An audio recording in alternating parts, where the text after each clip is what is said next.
परमहंसा स्वादित चरण कमल चिलमक रंदाय। भक्त जनमानस निवासाय श्री रामचंद्राय।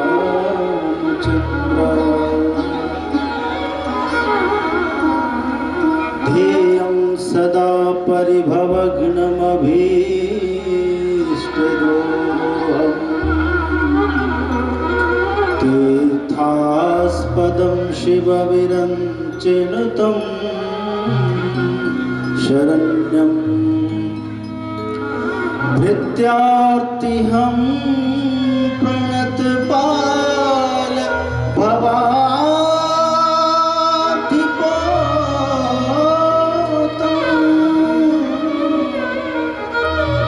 वन्दे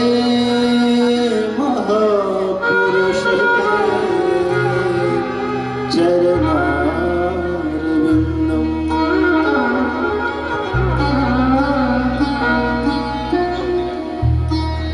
मंच पर विराजमान इस सभा के अध्यक्ष पद को अलंकृतवान परम पूज्य निर्वाण पीठाधीश्वर आचार्य महामंडलेश्वर स्वामी जी श्री विश्वकानंद भारती जी महाराज और मध्य में विराजमान अवधूत बाप श्री स्वामी नर्मदानंद जी महाराज द्वादश ज्योतिर्लिंग पदयात्रा को लेकर हम सबके बीच आए हैं। मानो द्वादश ज्योतिर्लिंग की झलक लेकर आए। स्वामी जी को वंदन। अग्रे विराजमान महामंडलेश्वर मुंबई से पधारे स्वामी श्री चिदंबरानंद सरस्वती जी महाराज, स्वामी पंचमान स्वामी जी महाराज, स्वामी प्रणवानंद जी महाराज और चंद्रेश्वर स्वामी महाराज हमारे जी सभी संतों को प्रणाम। और जहाँ हम लोग बैठे हैं, यह जो आयोजन हो रहा है द्वादश ज्योतिर्लिंग पदयात्रा, और इसका नाम है राष्ट्र धर्म विजय पदयात्रा। बहुत बड़ी बात है स्वामी जी कि विजय किसकी हो?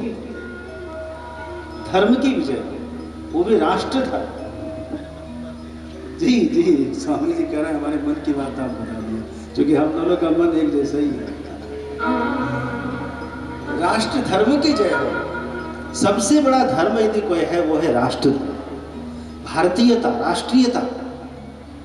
यदि वो अखंड है, हमारा राष्ट्र यदि अखंड है, तो हम सब कुछ यहाँ अखंड रूप से कर सकते हैं।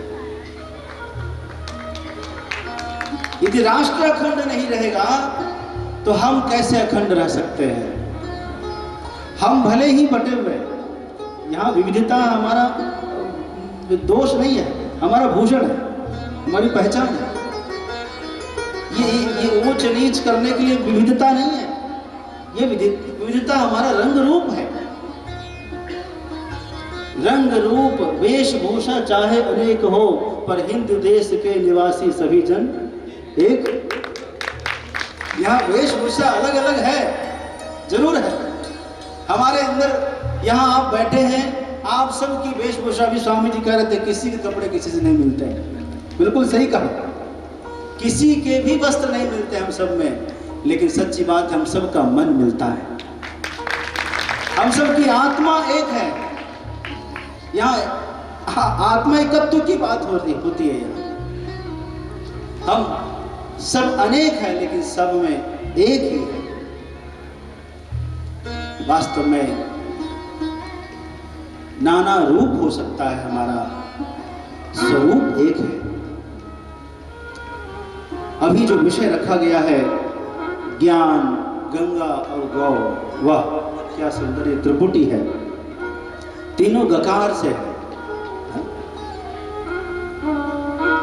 विद्या बिनु विवेक उपजाए, विद्या बिनु विवेक उपजाए।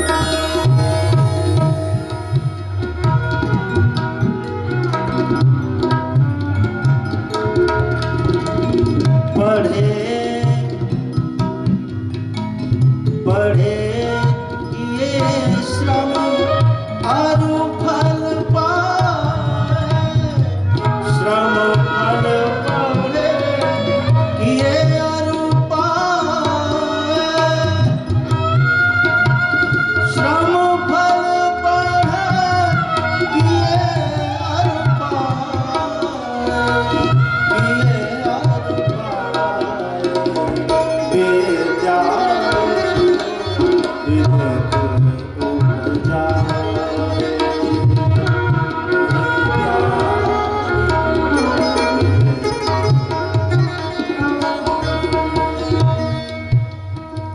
विद्या बिनु विवेक उपजाए।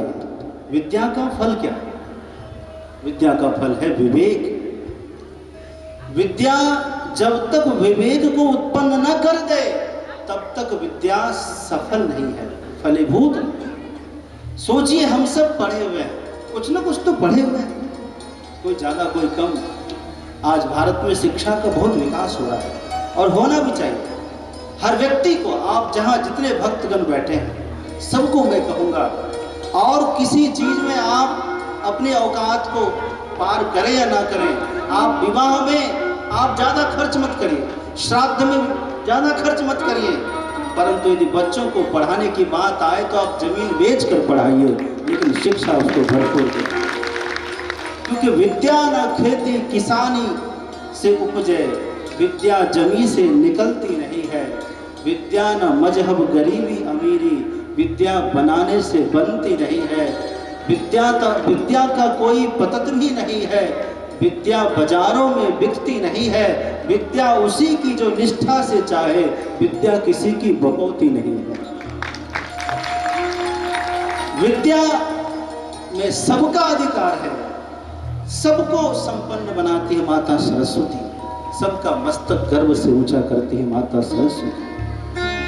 हम सभी को आजीवन अध्ययन करना चाहिए, और करते तो है ही। अच्छी विद्या चाहे बुरी विद्या, अच्छा ज्ञान चाहे बुरा ज्ञान, आदमी जीवन भर अध्ययन तो करता ही रहता है। तो मेरा तात्पर्य है कि विद्या बिना विवेक उपजाए फलीभूत नहीं होती है। यदि आप पढ़े लिखे हैं तो आपको ज्ञान होना चाहिए कि हम प्रकृति को शुद्ध कर रहे हैं या अशुद्ध कर रहे हैं, हम वातावरण को पवित्र कर रहे हैं या अपवित्र कर रहे हैं। हमें देता है, जो हमारा उपकार करता है, बदले में हम उसका उपकार करते हैं कि नहीं करते। हम प्रकृति से लेते हैं, बदले में प्रकृति को क्या देते हैं। विवेक क्या है? विवेक क्या है? सद असद विवेचनी बुद्धि। सद असद का अलग अलग कर देना, पृथक करना, यही विवेक है। सही क्या है, गलत क्या है। आदमी नर्सरी से लेकर के बीए, फिर एमए, बीकॉम, एमकॉम जो भी करता है, फिर पीएचडी कर लेता है। पीएचडी क्यों करता है? शोध करने के लिए। जो आपने पढ़ा है उसमें विवेक कितना आपका जगा, और आप निर्णय करके क्या आए, क्या निर्णय करके दिए समाज को। यही चीज हम आपके जीवन में आवश्यक है। आपने जो जीवन में जिया, जो पढ़ा, जो अनुभव किया, समाज को आपने कितना परसेंट दिया, ये विचार करना आवश्यक है कि हमारा कर्तव्य क्या हम दे सकते हैं, क्या हमें मिला, ये हम ना सोचें हमें क्या मिला है, हम ये सोचें क्या क्या तैयार करें। What can I do? ये सोचें कि what can I do, what can I give, क्या हम कर सकते, क्या हम दे सकते हैं। एक सन्यासी का जीवन जो होता है, स्वामी जी, सन्यास का मतलब है समर्पण। समर्पण, जिन्होंने अपने जीवन को समर्पित कर दिया है राष्ट्र के लिए। हमारा ये कहता है कि ये जो है, घर में यदि आपके पास एक लोटा है तो यह लोटा आपका नहीं है, इदम राष्ट्राय नमः, ये हमारी संस्कृति है। हमारे पास यदि कुछ है, हमारा यदि शरीर है, वो राष्ट्र का अर्पित है, मेरा नहीं है। और जो मेरा मेरा कहता है, वास्तव में वो रोता है। क्या है हमारा इस दुनिया में? कुछ नहीं। अरे यहाँ तक कि अपना एक बाल है ना, एक रोया भी हमारा नहीं है, हम किसका गलत है? यदि हमारा होता तो हम कहते खबरदार, पकना नहीं, खबरदार झड़ना नहीं। लेकिन ये रोया झड़ भी जाता है और ये रोया सफेद भी हो जाता है, हमारी बात नहीं मानता। ना हमारी दांत, ना हमारी आंखें, ना हमारे कान, हमारी बात मानता कौन है? कुछ नहीं है। यदि जो कुछ है वह राष्ट्र का है। मातृभूमि पर शीश चढ़ाने वाले आवश्यक भक्तों की आवश्यकता है। गौ माता का संरक्षण हो, नदियों का संरक्षण हो, प्रकृति का संरक्षण हो, वसुंधरा हरा भरा उन्नत उर्वरा संपन्न हो जाए, ये सोचने वाले सोच की आवश्यकता है। इसी सोच को जागृत करने के लिए हमारे परम पूज्य स्वामी जी ने यह यात्रा आरंभ किया है। यात्रा से ही जागरूकता आती है और पता चलता है कहां पर क्या कमी है, कहां पर क्या उन्नत है। अब हमको समझ में आया स्वामी जी कि प्रधानमंत्री जो बनते हैं अक्सर यात्रा क्यों करते हैं। हमें लोग कहते थे कि ये मोदी जी जब देखो तब विदेश जाते हैं, जब देखो तब विदेश जाते हैं, ये देश वो देश, पब्लिक का पैसा बर्बाद कर रहे हैं, ऐसा उन लोग का कहना था। लेकिन अब हमको समझ में आता है कि ये विदेश क्यों जाते हैं। इनको लगता है कि विदेश में यदि ऐसी व्यवस्था है तो हमारे यहाँ भी ऐसी व्यवस्था हो सकती है। उनको लगा कि क्योटो, उनको लगा कि यही क्योटो ऐसा है तो काशी भी ऐसी हो सकती है, और कल्पना कर दिया आज साकार होने जा रही है। तो यात्रा से ही परिवर्तन होता है और स्वामी जी ने परिवर्तन के लिए यात्रा को का अलख जगाया है और लेकर यहाँ तक आए कि देखिए क्या क्या कमी रह गई हमारे राष्ट्र में, सबको जागृत होइए। हमें लगता है स्वामी जी ने इस यात्रा में लाखों लोगों को संकल्प दिया है। कितना? 350, 357 सभा किए और हर एक सभा में हजारों लोग, 500 लोग जो भी रहे, कहीं ज्यादा भी रहे, लाखों लोगों की संख्या में लोगों को स्वामी जी ने संकल्प दिलाया है कि संकल्प लीजिए कि मैं प्रकृति की रक्षा करूंगा, तन मन से धन से प्रकृति की सेवा में अपने आप को आहूत करूंगा, समर्पित करूंगा। तरवर कबहू न फल भखे, नदी न सींचे नीर, और परमार्थ के कारणे साधुन धरासन। नदियां अपना जल स्वयं नहीं पीती, वृक्ष अपना फल नहीं खाता, और साधु कभी अपने लिए नहीं जीता, परोपकार के लिए संत जीते हैं। आइए आप और हम सब मिलकर इस यात्रा को परिपूर्णता की ओर ले जाए। कल यह यात्रा जो है परिपूर्ण हो जाएगी, और यात्रा परिपूर्ण नहीं होगी, यहाँ यात्रा एक रूप लेने वाली है।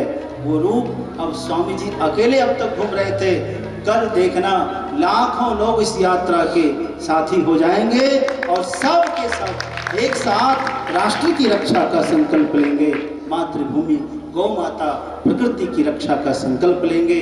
और यही तक नहीं, गुरु का संबंध परमात्मा से मिलाने तक का होता है, और यहाँ से लेकर वहाँ तक की यात्रा को सुदृढ़ करेंगे। इन्हीं सब संतों के चरणों में मैं प्रणाम करता हूँ। परम पूज्य स्वामी जी को पुनः प्रणाम। सद्गुरुदेव भगवान की जय। गुरुं शंकर रूपिणी यमाश्रितो हि वक्रोपी चंद्र सर्वत्र वंदते। हमारे बीच में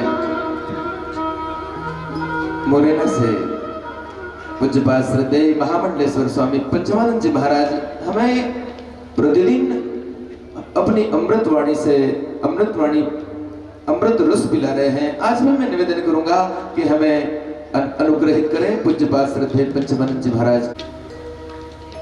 सद्गुरुदेव भगवान की, श्री नर्मदा मैया की, बोले गुरु शरण कमलभ्यो नमः।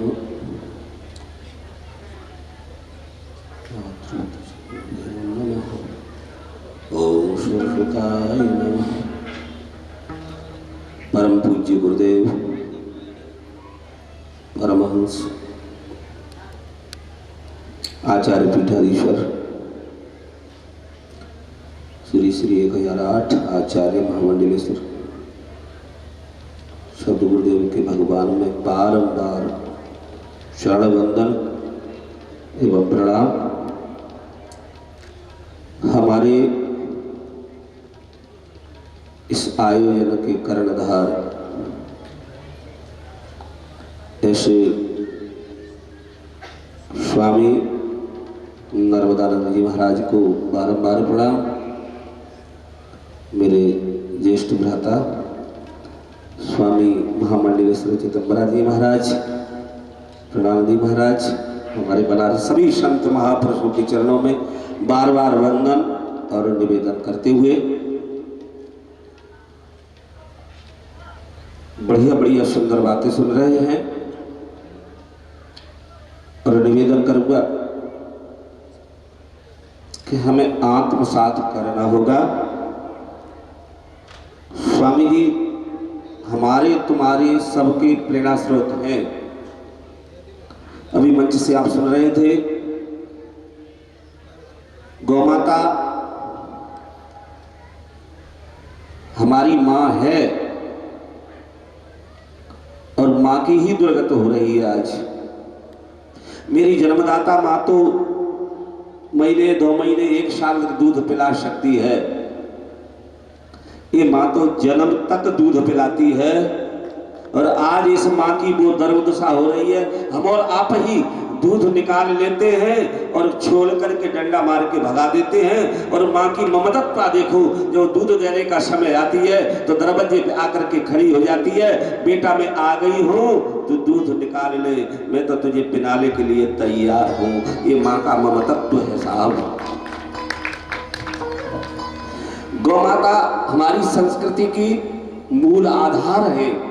जन्म से लेकर मरण तक इनके अलावा हमारा कोई संस्कार होता ही नहीं है, और संस्कार के बिना जीव का जीवन ही नहीं है।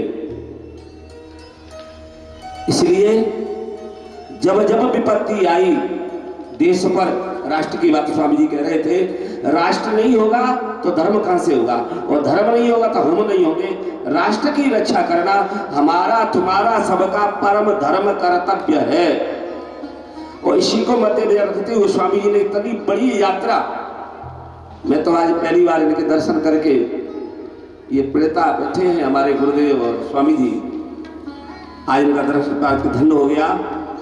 गुरु की महिमा गान में बड़ा आनंद आता है, लेकिन हम गुरु को तो बहुत मानते हैं लेकिन गुरु की नहीं मानते। ये हमारे जीवन में विटंबना है। पारस लोहे को सोना तो बना सकती है लेकिन सोना नहीं बना सकती। लेकिन सदगुरुदेव में ये सामर्थ्य होती है, वो लोहा सोना करे, वो करे आप समान। गुरुदेव अपने शिष्य को अपने समान बना लेता है। बासर्त समर्पण की है, श्रद्धा की है, भावना की है। गुरुपद पंकज सेवा, तीसरी भक्ति अमान। अमानी रह करके मैं देख रहा हूं यहाँ के सेवकों को इतने तन्मय होकर के सेवा कर रहे हैं। इससे बड़ा ध्यान, इससे बड़ी साधना, इससे बड़ी भावना कोई है ही नहीं। संतों की सेवा, आहा, ये अवसर किसने दिया तुमको? ये महापुरुष शिव स्वरूप अवधूत स्वामी नर्मदेश्वर महाराज जी ने दिया, और हम सबको इकट्ठा करके यहाँ आज ज्ञान की गंगा को बहा दिया है। महापुरुषों के चरणों में बैठ करके उस गंगा में हम डुबकी लगा रहे हैं, उस आनंद का अनुभव कर रहे हैं, महापुरुषों की वाणियों का श्रवण भी कर रहे हैं। इसलिए गुरु सत्ता में समर्पण रखिए। गुरु बिन भवन तरय न कोई, जो विरंच शंकर सम होई। ब्रह्मा विष्णु महेश के समान क्यों नहीं हो, गुरु के बिना कल्याण नहीं। गुरु का अपमान परमात्मा का अपमान, गौ का अपमान परमात्मा का अपमान। गौ में तो सर्वदेवता निवास करते हैं। 36 देवताओं की गौ सेवा ईश्वर सेवा है। हमें पहला हमारा धर्म है कि पहली जो रोटी बनती है, पहला ग्रास हमारी गौ के लिए जाना ही चाहिए। अभी स्वामी जी ने बताया कि फ्लैट बन गए, मकान बन गए, संसाधन नहीं है, गौ कैसे रख सकते हैं? तो उसके एक विकल्प है, हम एक गुल्लक रखें और एक रोटी कितने की आती है उतना पैसा उस गुल्लक में डालते जाए और गौशाला में जाकर के समर्पित कर दें। और एक बात है, गौ तो सभी पूजनीय है, लेकिन गौ की, गुरुदेव की गौ का महत्व तो और ज्यादा बढ़ जाता है। गौ माता न होती तो रघुवंश न होता, और रघुवंश न होता तो मेरा राम नहीं होता, मेरा राम नहीं होता। रघुकुल की उत्पत्ति तो मेरे गौवंश से ही हुई थी। राजा दिलीप ने जब गुरुदेव की आज्ञा से गौ की सेवा की, गौ माता ने आशीर्वाद देकर के राजा को रघु का उत्पत्ति हुआ, उसी से रघुकुल जानने लगा। इसलिए गौ माता में वो सामर्थ्य है, गुरुदेव में वो सामर्थ्य है, उसको अपना लीजिएगा, समर्पण भाव से सेवा करिएगा। धेनु तुम काम धेनु, पाप सर्व पाप निवारणी, मोक्ष बल प्रदायनी मात्र देवी नमस्तुतो। ये तो कल्याण करने वाली है, मोक्ष को देने वाली है। गौमाता में वो शक्ति है।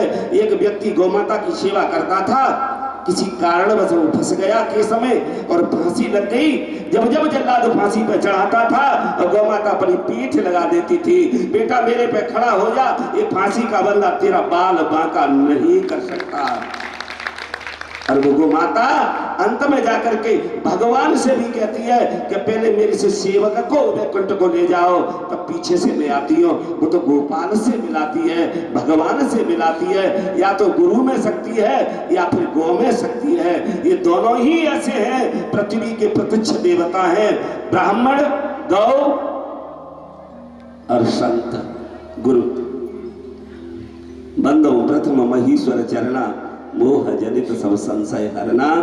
आप सब सुन रहे हैं श्रवण महापुरुषों को, मैं तो अतिक्रमण नहीं और छोड़ दूंगा।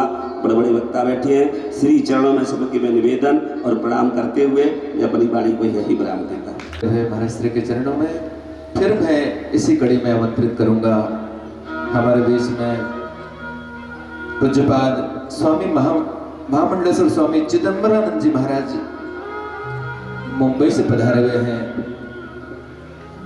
महापुरुषों की वाणी से जो है गुंगा भी बोलने लगता है। हरि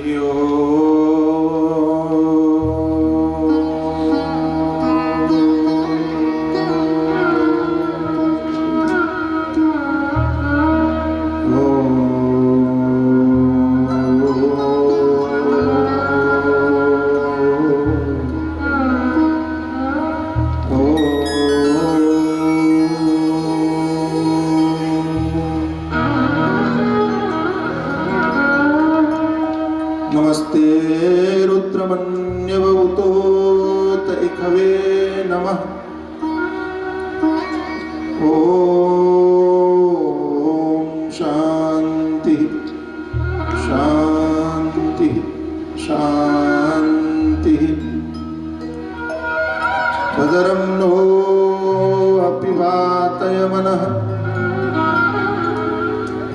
ओम शांति शांति शांति।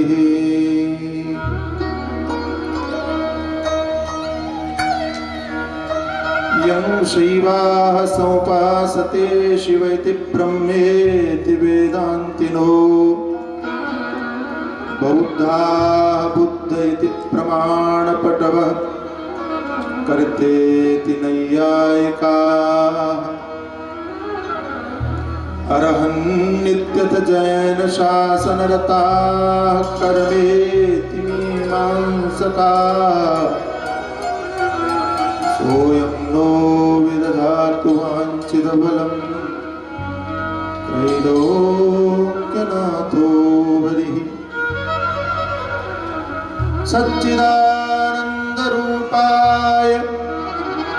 विश्वोत्पत्त्यादिहेतवे,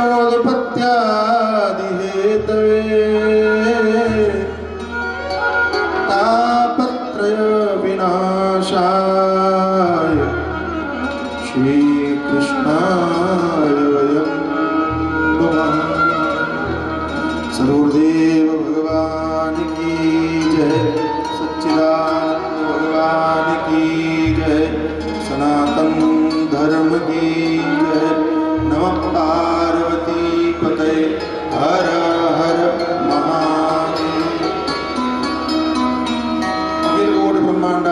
परात पर तत्व पर ब्रह्म परमात्मा तथा उन्हीं के अभिन्न स्वरूप सदगुरुदेव भगवान के चरणों में अनंत सा प्रणाम। परमादरणीय परम श्रद्धेय अनंत श्री महिमा मंडित निर्वाण पीठाधीश्वर आचार्य महामंडलेश्वर राजगुरु पूज्य आचार्य श्री चरण, जिनके कारण समस्त संत समाज मंच की शोभा बन रहा है, जिनके कारण आप सभी इस सुंदर दृश्य का दर्शन कर रहे हैं, धन्यवाद के पात्र बन रहे हैं, ऐसे हमारे परमादरणीय परम श्रद्धेय परम पूज्य अवधूत श्रोमण पूज्य श्री स्वामी नर्मदानंद बाबजी महाराज, परमादरणीय परम श्रद्धेय महामंडलेश्वर श्री स्वामी प्रणवानंद सरस्वती जी महाराज, परमादरणीय परम श्रद्धेय महामंडलेश्वर श्री स्वामी पंचमानंद भारती जी महाराज, परमादरणीय परम श्रद्धेय महामंडलेश्वर श्री स्वामी चंद्रेश्वर गिरी जी महाराज, परमादरणीय परम श्रद्धेय महामंडलेश्वर श्री स्वामी आशुतोष गिरी जी महाराज, अन्य समस्त संत विद्वज्जन,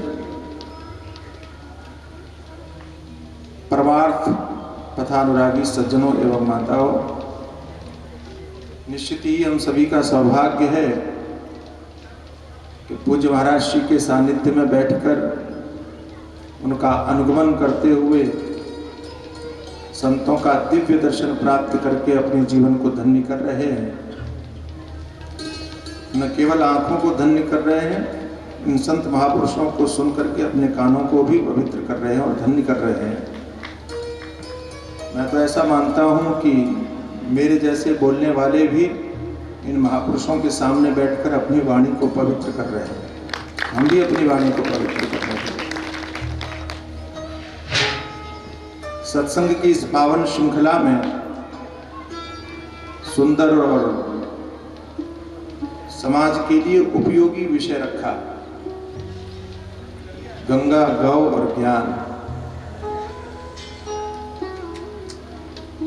गंगा जी की पवित्रता तो जग प्रसिद्ध है। गंगा जल लव कणिका पीता, गंगा जल का एक कण भी अगर आपने उसका पान कर लिया तो संपूर्ण पापों को नष्ट करने का सामर्थ्य रखता है। उस गंगा की पवित्रता की महिमा का कौन वर्णन कर सकता है। उनकी सुरक्षा, उनकी जो निर्मलता है उसको बनाए रखना भी हमारी जिम्मेदारी है। लेकिन जहां तक मैं समझता हूं कि यहाँ गंगा से सिर्फ गंगा जी तक सीमित मत रहिए, क्योंकि पूज्य महाराज श्री की संपूर्ण यात्रा में और उनके वक्तव्यों में, उनके सिद्धांतों में, उनके विचारों में, उनके उपदेशों में हमने एक चीज देखी है और अनुभव की, आपने भी समझी होगी कि महाराज श्री प्रकृति रक्षा की, पर्यावरण रक्षा की और जल संरक्षण की भी बात करते हैं। तो गंगा जी से जल मात्र को ग्रहण कीजिए, क्योंकि गंगा की पवित्रता की चर्चा हम नर्मदा के तट पर कर रहे हैं और जल की पवित्रता की और जल की शुद्धि की बात करेंगे तो संपूर्ण नदियों की शुद्धिकरण की बात हो जाएगी, संपूर्ण नदियों की निर्मलता की बात हो जाएगी। जल ही जीवन है, जल नहीं होगा तो जीवन की परिकल्पना कोई कर नहीं सकता। इसलिए जल संरक्षण की आवश्यकता हमारे भारत देश को है। और आनंददायक बात यह है कि सरकारें तो उपाय करती ही हैं, सरकारें तो बातें करती ही हैं, सरकारें तो काम करती ही होंगी, लेकिन वो इतना असरकारक नहीं होता, प्रभावकारी नहीं होता। जब किसी विषय को संत समाज उठाता है तो भारत में वो प्रभावशाली बन जाता है, उसका प्रभाव पड़ता है। पूज्य स्वामी जी महाराज को धन्यवाद देना चाहिए, हमारे पूज्य स्वामी बाबजी महाराज को धन्यवाद देना चाहिए कि उन्होंने समाज के बीच में इन संकल्पों के प्रति लोगों को जागरूक करने का कार्य किया है। चूंकि जल जीवन है तो गंगा की सुरक्षा आवश्यक है, नर्मदा जी की सुरक्षा आवश्यकता है, सभी नदियों की सुरक्षा की आवश्यकता है। गाय की महिमा तो आप बहुत समय से सुनते ही और जानते ही। गाय को सर्व देवता में कहा, अलग अलग देवताओं की आप पूजा नहीं कर सकते, तो एक गौ माता की पूजा कर लो तो संपूर्ण देवताओं का पूजन हो जाता है, ऐसी मान्यता है। गाय के गोबर में लक्ष्मी का वास है, ऐसी मान्यता है। और गोमूत्र में स्वर्णांश की घोषणा तो वैज्ञानिक कर चुके हैं ये, और आप जानते ही होंगे, समझते ही होंगे। तो गाय की महिमा न केवल धार्मिक दृष्टि से, अभी तो वैज्ञानिक दृष्टि से भी हमारे जीवन में कितनी लाभकारी, कितनी उपयोगी है, ये आप कल और आज अनेक संत महापुरुषों से श्रवण करते आ रहे हैं। द्वारिका से पधारे हमारे स्वामी जी ने बड़ी प्यारी बात कही है कि भगवान श्री कृष्ण ने केवल गोकुल में ही गाय चराई हो, गोकुल में ही गाय को महत्व दिया हो, ऐसा मत समझना। गोकुल में ही गो पालन किया हो, ऐसा मत समझना। जब ये द्वारिकावासी बने तो द्वारिका में भी श्रीमद् भागवत में वर्णन आता है कि भगवान की गृहचर्या देखने के लिए जब देवर्षि नारद जी गए तो उन्होंने देखा कि भगवान गो सेवा कर रहे हैं, गायों की सेवा कर रहे हैं। भगवान ने तो स्वयं करके समाज को उपदेश किया है, जैसे कि हमारे पूज्य बाप जी भी स्वयं सेवा करते हुए आपको उपदेश करते हैं, आपका मार्गदर्शन करते हैं। और गायों की सेवा तो एक महत्वपूर्ण विषय है ही, लेकिन जो अत्यंत दुखद विषय है वो ये है कि इस भारतवर्ष में जिसमें हम रह रहे हैं ना, आपने कथा सुनी होगी कि महाराजा परीक्षित ने पहली बार देखा कलयुग का आगमन हुआ था, और कलयुग राज चिन्हों को धारण करते हुए गाय को डंडे से पीट रहा था। इस देश के सम्राट को गाय को डंडे से मारा जाने भी सहन नहीं हुआ, और धनुष बाण निकाल करके उस व्यक्ति को दंडित करने के लिए तैयार हो गए। दुख इस बात का है कि जिस देश के सम्राट को कभी गाय को डंडा मारना भी स्वीकार नहीं था, उस देश के लोग गाय कटने पर भी मौन कैसे हो गए, ये नहीं समझ। इसी विषय में जागृत होने की आवश्यकता है, इसी विषय को समझने की आवश्यकता है। और हम ऐसा मानते हैं कि जिस दिन ये संत समाज अपनी आवाज को बुलंद करेगा, जिस समय पर यह संत समाज सड़क पर खड़ा होने के लिए तैयार होगा, जिस समय पर यह संत समाज राजनेताओं के सहित समाज के प्रत्येक वर्ग को गाय के महत्व को समझाते हुए गोरक्षा के लिए कूद पड़ेगा, आज समय बदल चुका है। संत समाज ने अगर प्रेरित करना आरंभ किया तो मैं पूर्ण विश्वास से कह सकता हूं कि गोरक्षण अपने आप हो जाएगा, उसके लिए फिर और कुछ करने की आवश्यकता नहीं है। दुख होता है, पीड़ा होती है, छोटी छोटी बातों के लिए, आरक्षण के लिए, किसी भी मुद्दे को लेकर के सड़कों को जाम करने वाले लोग इस देश में मिल जाते हैं, किसी भी मुद्दे को लेकर के आंदोलन करने वाले लोग मिल जाते हैं, किसी भी मुद्दे को सरकार को घेरने के लिए और घसीटने के लिए लोग मिल जाते हैं। लेकिन जो हमारी आत्मा है, जिस गाय में धर्म का निवास है, और मैं मानता हूं कि जैसे जल जीवन की रक्षा करता है ना, ऐसे ही गाय हमारे धर्म की रक्षा करने का कारक बनती है। गाय होगी तो घी होगा, घी होगा तो हवन होगा, हवन होगा तो देवताओं को आहुति मिलेगी, देवताओं को आहुति मिलेगी तो देवता प्रसन्न होंगे, देवता प्रसन्न होंगे तो बारिश होगी, बारिश होगी तो अन्न होगा, अन्न होगा तो हमारा जीवन बचेगा, नहीं तो जीवन बचने की संभावना खत्म होती चली जाएगी। गाय नहीं है, गाय का घी नहीं है तो आप आहुति कैसे दोगे, किस तरह से दोगे? तो धर्म की रक्षा का कारक गो माता है। अगर आप अपने धर्म की रक्षा करना चाहते हो, और करना ही चाहिए, क्योंकि मनुष्य और पशुओं में जो अंतर है वो केवल धर्म का ही तो अंतर है।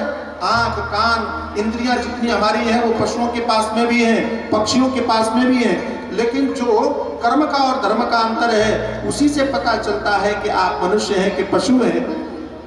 चूंकि हम मनुष्य हैं, हम संतों के पास में बैठे हुए हैं, अपनी मानवता को सिद्ध करने के लिए धर्म रक्षा आवश्यक है, और धर्म को बचाने के लिए गाय की रक्षा आवश्यक है।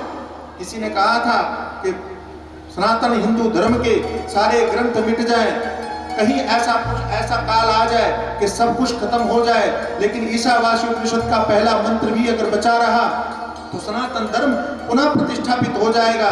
मैं भी ऐसा मानता हूं कि कितना भी कलिकाल आ जाए, घोर कलयुग आ जाए, कितना भी भीषण समय आ जाए, लेकिन अगर आप गाय बचाने में समर्थ हो गए तो आपका धर्म अपने आप बचा रहेगा, उसको कोई मिटा नहीं सकता। गोरक्षा की आवश्यकता है। तो जल से जीवन है, गाय उससे धर्म है, धर्म की रक्षा होती है। और ज्ञान से मुक्ति। मुक्ति का अर्थ ऐसा मत समझना कि मरने के बाद में कोई चीज मिलती होगी। मुक्ति का अर्थ ऐसा मत समझना कि जीवन चला जाए उसके बाद में कुछ होता होगा। मुक्ति का सीधा सा अर्थ है आपके दुखों की निवृत्ति। संसार का कोई भी प्राणी ऐसा नहीं है जो ये न चाहता हो कि हमारे दुख मिट जाए। संसार का कोई भी जीव ऐसा नहीं है जो न चाहता हो कि हमको सुख मिले। आप में से कि कोई पूछे, कोई व्यक्ति आपसे पूछे कि आपको सुख चाहिए कि दुख चाहिए, तो आप में से कितने कहोगे कि हमें दुख चाहिए? अच्छा, बहुत बढ़िया बात है, समझने की बात है कि दुख चाहिए तो उसे होते हैं जिसके पास में कोई चीज किसी को तब चाहिए होती है जब वो चीज उसके पास में हो न। दुख आप चाहो ना चाहो, आपके पास में तो दुखों का भंडार पहले से भरा हुआ है, पहले से हम दुखी हैं। नानक दुखिया सब संसार आप सुनते ही हो, जानते ही हो।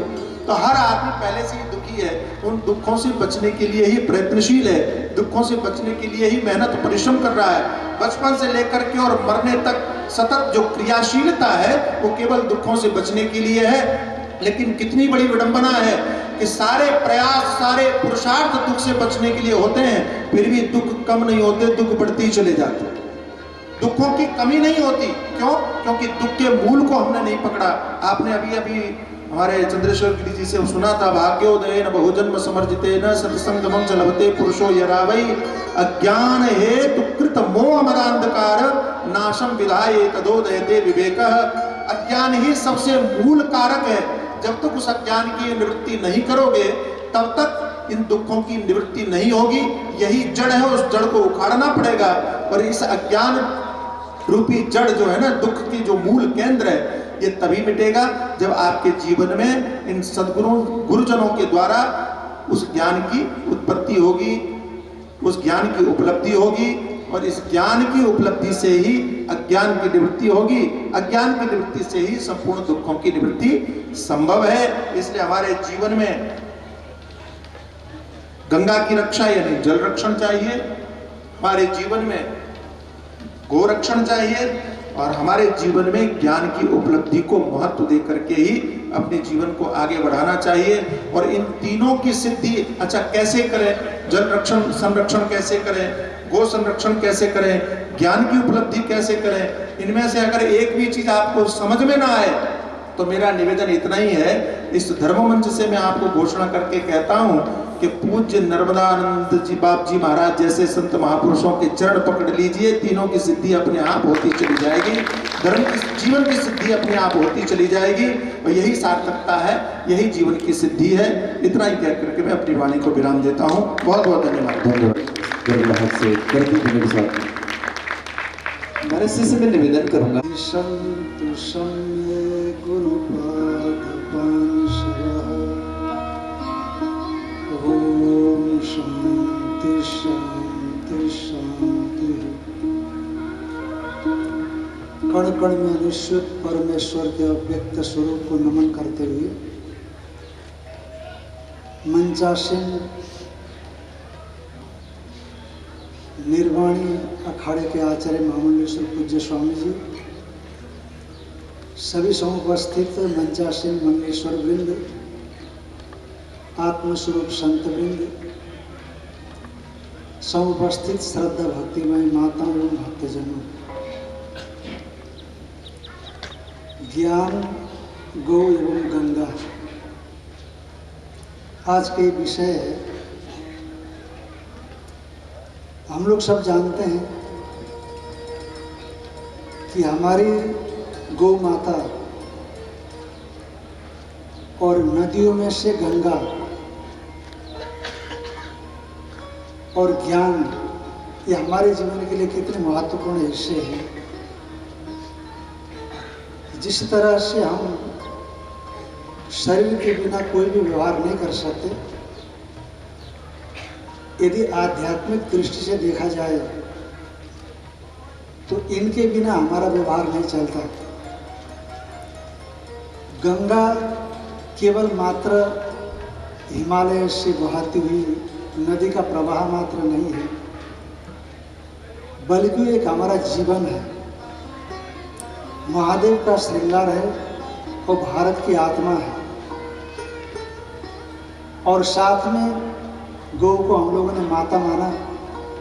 हमारा शास्त्र गौ के विषय में गावो विश्वस्य मातरः, और आज का विज्ञान भी इस चीज को सिद्ध कर रहा है कि गौ से जो हमको उपलब्धि होती है वो अद्वितीय है।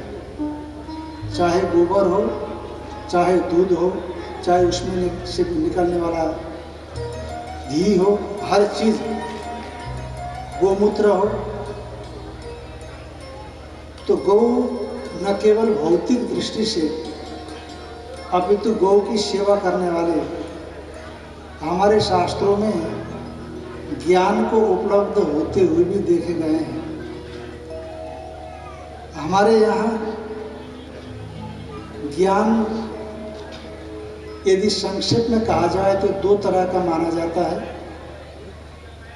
एक तो व्यवहारिक है और एक पारमार्थिक है। व्यवहारिक ज्ञान जिससे हमारा व्यवहार चलता है, उठना बैठना खाना पीना इत्यादि जो भी हम लोग करते हैं, यानी संसार में आज जो भी हमें ज्ञान उपलब्ध हो रहा है, ये ज्ञान व्यवहार चलाने का साधन है। और जब तक हमारा व्यवहार ठीक नहीं होगा तब तक हम पारमार्थिक ज्ञान को उपलब्ध नहीं होते।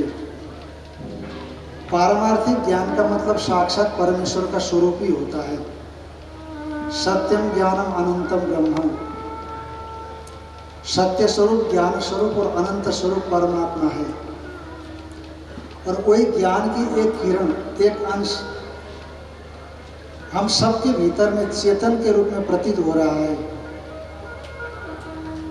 जिस तरह से हम अपने शरीर के किसी भी अंग के बिना अपाहिज हो जाते हैं, तो उसी तरह से इस ज्ञान के बिना हमारा अस्तित्व की कल्पना भी नहीं हो सकती। जिस तरह से स्थूल शरीर के बिना हम कोई व्यवहार नहीं कर सकते, इस व्यवहार के मूल में ये संपूर्ण व्यवहार का आधार, आश्रय, अधिष्ठान हम उसी ज्ञान को मानते हैं। यानी एक तरह से देखा जाए तो ज्ञान हमारे जीवन का लक्ष्य है, ज्ञान हमारे जीवन का मंजिल है, ज्ञान हमारे जीवन का उद्देश्य है, मानव फल है, साध्य है।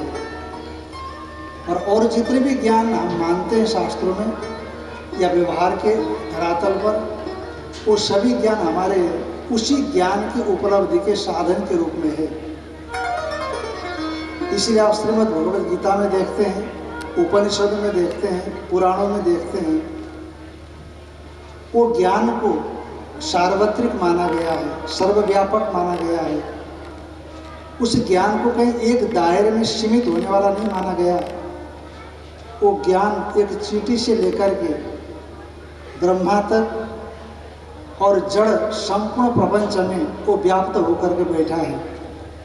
जिस तरह से आकाश सर्वत्र व्याप्त है, हवा सर्वत्र व्याप्त है, हवा में ऑक्सीजन सर्वत्र व्याप्त है, दिन में सूरज का प्रकाश सर्वत्र व्याप्त है, रात्रि को देखते हैं तो अंधकार सर्वत्र व्याप्त है, उसी तरह से उस सभी को सत्ता देने वाला ज्ञान सर्वत्र व्याप्त है। और वस्तु तो मैं ये बात कहूँ कि उसी ज्ञान की उपलब्धि के लिए ही हमारा संपूर्ण व्यवहार है, हमारी सभी साधनाएं हैं। यदि अद्वैत वेदांत की दृष्टि से देखा जाए तो इसी को माना गया है। और गंगा है, उसी ज्ञान का पूरक ही दूसरा ज्ञान है, सामान्य ज्ञान है, जो अभी हमको हर क्षण उत्पन्न हो भी रहा है और विनाश को भी प्राप्त हो रहा है। और गंगा हमारी एक भक्ति का अविरल प्रवाह है। जिस तरह से जलती हुई लौ निरंतर प्रकाश को देता रहता है, उसी तरह से हिमालय से निकल करके अविरल चलती हुई गंगा जब तक समुद्र में समा नहीं जाती तब तक हम लोगों को एक जीवन देती है। आप जैसे करीब करीब नर्मदा किनारे के लोग हैं, आप अमरकंटक से लेकर के मध्य प्रदेश, महाराष्ट्र और गुजरात, इन 3 प्रदेशों को लांघती हुई जमुना जी, नर्मदा जी जब समुद्र में जाकर के मिलती है, तो इस क्षेत्र में बिना नर्मदा की इस क्षेत्र की आप कल्पना कर नहीं सकते। ये हम लोगों की जीवन रेखा है, जीवन के संचालन के प्राण है। तो उसी तरह से गंगा जी हमारे जीवन का प्राण है, अविरल भक्ति और अविरल ज्ञान को वर्षा करने वाली है, उसके उत्प्रेरक है। इसीलिए मैं ज़्यादा न कहता हुआ, ज्ञान, गंगा और गौ, इसके ज्ञान का तो कोई संरक्षण है नहीं, पर गौ और गंगा के विषय में सभी से, प्रशासन से ये अनुरोध करते हैं कि हमारे जीवन को नष्ट होने से बचाने के लिए इनको बचाया जाना बेहद जरूरी है।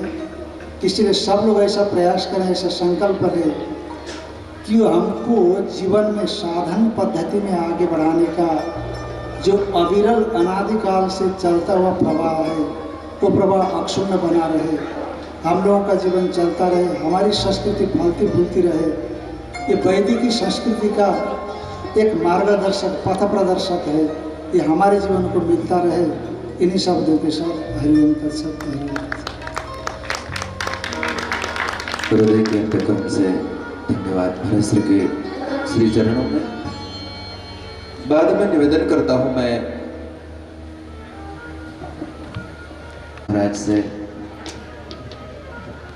हरौ मोर अज्ञान। निवेदन है प्रणति।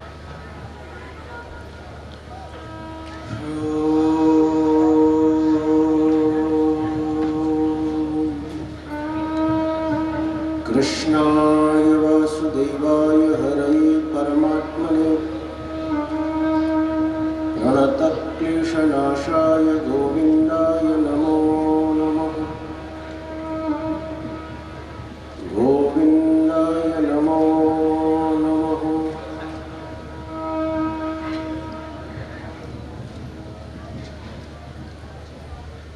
परमश्रद्धेय प्रातः स्मरणीय महानिर्वाणी अखाड़े के आचार्य पूज्य गुरुदेव श्री चरण के पवित्र सानिध्य में इस कार्यक्रम के अधिष्ठाता प्रतिष्ठाता,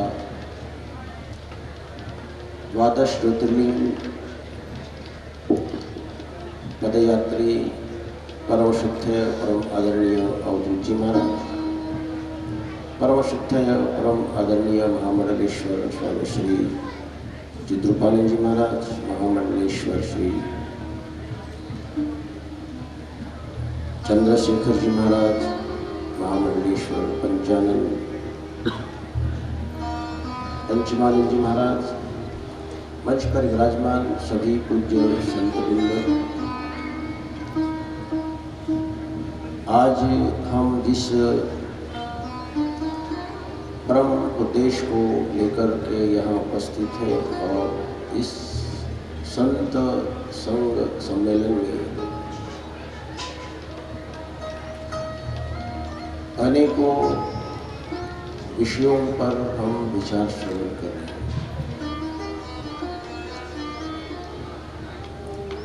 जब हमारे पूज्य स्वामी जी महाराज द्वादश ज्योतिर्लिंग यात्रा को लेकर के चल पड़े, तो उसके आरंभ में भी हमें सूचना मिली थी। आदिगुरु शंकराचार्य भगवान ने आज से 1250 वर्ष पहले भारत की 4 पदयात्राएं की थी, और वो गांव-गांव, शहर, जन जन अपने ज्ञान, भक्ति, वैराग्य का संदेश प्रदान किया था। इसकी बहुत आवश्यकता है। और उसी पद यात्रा को आगे बढ़ाते हुए हमारे पूज्य स्वामी जी महाराज ने एक अनुपम हम सबको संदेश दिया कि हम सबको जन जन तक पहुंचने के लिए इसी प्रकार आयोजन करते रहना चाहिए। मैंने भी 2009 में आदिवासी समुदाय में धर्म प्रचार के लिए 41 दिन की पदयात्रा की थी, करीब करीब 300 किलोमीटर। यहाँ बैठे बैठे एक चीज मैं सोच रहा था, जब हमारे देश पर आक्रमण हो और ये देश गुलाम हो, सब लोग मानते हैं कि ये देश गुलाम हो, क्योंकि हमारी सीमाएं सुरक्षित नहीं थी। लेकिन एक चीज अभेद्य थी और वो थी भारतीय संस्कृति और धर्म। ये देश तो गुलाम हो गया था, लेकिन भारतीय संस्कृति कभी गुलाम नहीं हुई, भारतीय धर्म कभी गुलाम नहीं हुआ। लेकिन आज 26 जनवरी सभी को गणतंत्र दिवस की मैं बहुत बहुत बधाई देता हूँ। देश बहुत शक्तिशाली है, देश की सीमाएं भी बहुत सुरक्षित हैं। इतना होते हुए भी इस सीमाओं के अंदर का जो भारत है, जो भारतीय धर्म और संस्कृति है, वो सुरक्षित नहीं है। पहले सीमाएं सुरक्षित नहीं थी, भारत सुरक्षित था, भारतीय संस्कृति और धर्म बहुत सुरक्षित था। जहां अपने धर्म की सुरक्षा को लेकर बलिदान होने वाले बच्चे, युवा, ये हमारी महिलाएं, नवयुवतियां बहुत समर्पित थे। लेकिन आज हम अपनी संस्कृति को बहुत सस्ते में छोड़ रहे हैं। जो हमारे धर्म के प्रति आस्था, अभी आपका जो विषय है ना, ये ज्ञान, थोड़ा सा विषय तो बहुत बड़ा, समय तो बहुत कम है। आस्था को पैदा करने के लिए ज्ञान की बहुत आवश्यकता है। धर्म का मूल ज्ञान है, वैराग्य का मूल ज्ञान है, भक्ति का मूल ज्ञान है। आपके अंदर ज्ञान होना तो वैराग्य होगा, आपको मालूम हो जाए, आपको ज्ञान हो जाए, आपको वैराग्य होगा। बुरे का ज्ञान हो जाए, आप वहां से विदा होना शुरू कर देंगे। अच्छे का ज्ञान होगा तो आप स्वीकार करना शुरू कर देंगे। जहां प्रेम है, भगवान की भक्ति, समर्पण है, ज्ञान के बिना समर्पण संभव नहीं है, अज्ञात से प्रेम संभव नहीं है। आपके जीवन में ऐसा कोई व्यक्ति संभव नहीं है जिसको आपको पता ही नहीं और आप उससे प्रेम करें। ऐसा दुनिया में भगवान भी संभव नहीं जिसके बारे में आप कुछ भी नहीं जानते हैं और आप उसके प्रति समर्पित हो जाए। आपके अंदर आस्था, जिसको बोलते हैं आस्था, गाय के प्रति आस्था, गंगा के प्रति आस्था, मंदिर के प्रति आस्था, संत के प्रति आस्था, ये कहां से पैदा होगा? इस आस्था का जो मूल है वो ज्ञान है। मैं आपको ज्ञान का अर्थ, वो आत्मबोध, वो जीव ब्रह्म की एकता, उस संदर्भ में मैं नहीं कहना चाहता आज के इस विषय में। केवल एक चीज हमको बचानी है और वो है आस्था। हम गाय को तो बचाना चाहते हैं, लेकिन गाय के प्रति आस्था रखने वाले लोग पैदा करना नहीं जान पा रहे हैं। हम मंदिरों का निर्माण तो कर रहे हैं, लेकिन मंदिर में जाने वाले लोग कम होते जा रहे हैं। इसके ऊपर हमारा कोई ध्यान नहीं है। हम रोग का उपाय तो कर रहे हैं, लेकिन ये मालूम नहीं कि उस रोग का कारण क्या है, निदान क्या है। इसलिए हमें मंदिर में जाने वाले लोग, उसके प्रति आस्था रखने वाले लोग पैदा करना बहुत आवश्यक है। आप सीमाओं की सुरक्षा कीजिए, आपका सुरक्षित भारत आप कीजिए। ये मुस्लिम बच्चे इतने कट्टर क्यों हैं? हमारे आचार्य श्री, अभी हम लोग एक गृह में भोजन करने के लिए गए थे, वो बहुत गहरी अपने भीतर की वेदना को प्रकट कर रहे थे। हमारे बच्चों के कपड़े जो हमारी धर्म और संस्कृति, हमारी भाषा में, हमारी वेशभूषा में, हमारे रहन सहन में, खान पान में प्रकट होती है, लेकिन बहुत आसानी से हम अपने कपड़े, हम अपनी वेशभूषा को छोड़ रहे हैं, हम अपनी भाषा छोड़ रहे हैं, हम अपना भोजन छोड़ रहे हैं, हम अपने धर्म और कल्चर को बहुत सहजता से छोड़ रहे हैं। ये मुस्लिम बच्चे छोटे छोटे पैदा होते ही माताएं उस बच्ची को वो पहनाना शुरू कर देती है, वो बांधना शुरू कर देती है। जी, स्कार्फ जो छोटी छोटी बच्ची पैदा हुई और उसके सिर पर वो काला कपड़ा बांधना शुरू कर देती है। जैसे घर से बच्चे निकलते, बड़ी जो है वो बुर्का पहनती है और बच्चियां स्कार्फ पहनती हैं।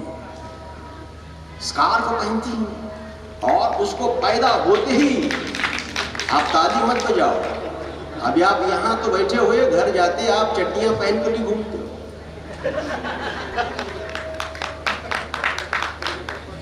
आप फटे हुए कपड़े पहन के घूमते हो। आपके अंदर की जो लज्जा, आपके अंदर का जो वो आध्यात्मिक संस्कार, संस्कृति, बहुत सहजता से उसको हम विदा करते हैं। इसलिए उन बच्चों को आप देखना, पैदा होती उनकी माताएं उसको उनका धर्म देती है, उसका संस्कार देती, उसको कट्टरता उसके अंदर, वो छोटे छोटे बच्चे, उसको अंग्रेजी आए ना आए, वो उच्च शिक्षा ग्रहण किए लेकिन न किए, उसको वो भेज देते, मदरसा भेज देते, उसको कट्टर बना देते।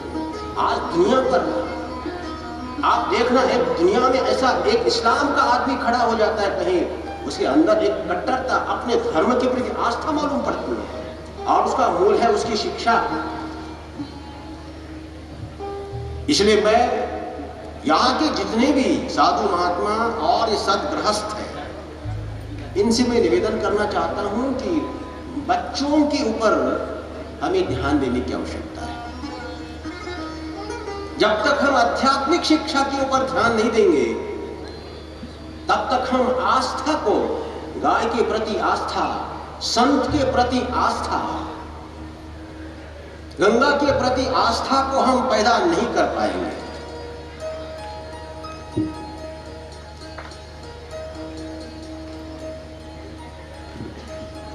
सभी लोग महात्माओं की तरफ देखते हैं, सोचते हैं कि धर्म की रक्षा करने का दायित्व, धर्म की रक्षा करने का ठेका महात्माओं ने लिया हुआ है।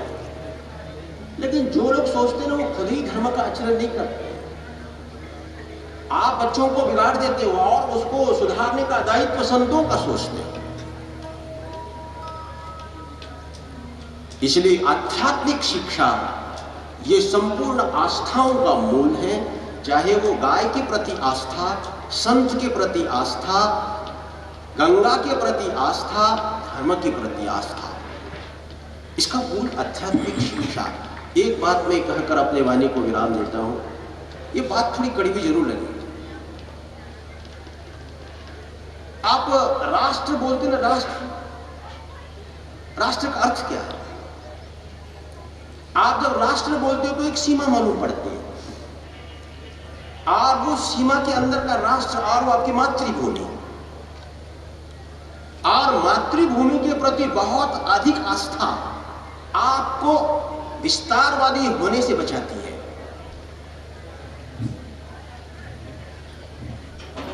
आपकी मातृभूमि, आपकी सीमा, मान लो कल एक पाकिस्तान नाम का देश चला गया, बांग्लादेश आपकी मातृभूमि थी, आपका राष्ट्र था, वो अलग हो गया, अब उसके प्रति आपकी संवेदना नहीं है। पाकिस्तान आपकी मातृभूमि थी, वो आपके सीमा के अंदर था, तब उसके प्रति संवेदना थी, वो अलग हो गया। इसका अर्थ क्या? राष्ट्र का अर्थ यही है क्या? राष्ट्र का अर्थ यही है कि जहां तक आपकी सीमा है वहां तक आपका राष्ट्र और वो मातृभूमि? राष्ट्र का अर्थ हमें थोड़े और विस्तार में ले जाना पड़ेगा। ये सप्तद्वीपवती पृथ्वी, सारा भारत देश, जहां भारतीय संस्कृति, जहां हिंदू संस्कृति पलती है, जहां हिंदू संस्कृति बढ़ती है, चाहे वो एक भी व्यक्ति हिंदू संस्कृति का दुनिया के किसी भी कोण पर खड़ा हो, तो उसको भी हमें अपनी मातृभूमि समझने की अपने अंदर संवेदना प्रकट करनी है। जय गुरुदेव।